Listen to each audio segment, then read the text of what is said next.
જામનગર જિલ્લામાં આવેલા કાલાવાડમાં hit and રનની ઘટના બાદ પોલીસે મૃતક હોમગાર્ડને હડફેટે લેનાર બલેનો કાર ચાલક સામે ગુનો નોંધ્યો છે. કાલાવાડ પોલીસ સ્ટેશનમાં આ અંગે મુરુભાઈ ગોવર્ધનભાઈ પરમાર નામના વ્યક્તિને તેના નાના ભાઈ હોમગાર્ડ જવાન ગિરીશભાઈ પરમારની ફરજ પર હતા અને નોકરી પૂર્ણ કરતા એક્ટિવા લઈને ઊભા રહ્યા હતા. ત્યારબાદ પૂર ઝડપે આવેલી બલેનો કાર ચાલકે ઠોકર મારી ઈજાઓ પહોંચાડી હતી અને મોતને ઘાટ ઉતારી દીધા હતા. ત્યારબાદ ગુનો પણ દાખલ કરવામાં આવ્યો હતો, જેને લઈને પોલીસે કાર ચાલકને ઝડપી પાડવા ચક્રો ગતિમાન કર્યા છે. Bureau report, Jamnagar.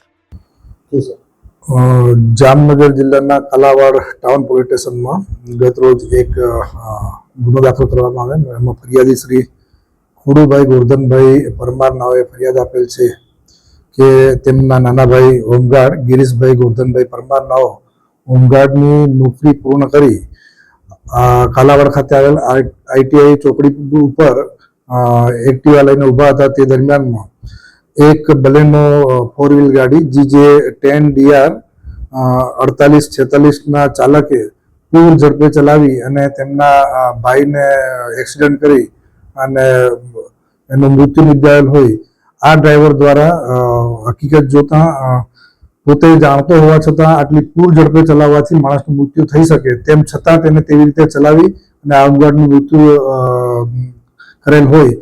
BNSની કલમ 105, 281 અને MB એક્ટની કલમ મુજબ ગુનો દાખલ કરી અને હાલ તપાસ Kalavad town PI incharge PG Panara નાઓ કરી રહેલ છે અને આ કામે આરોપીની શોધખોળ ચાલુ છે.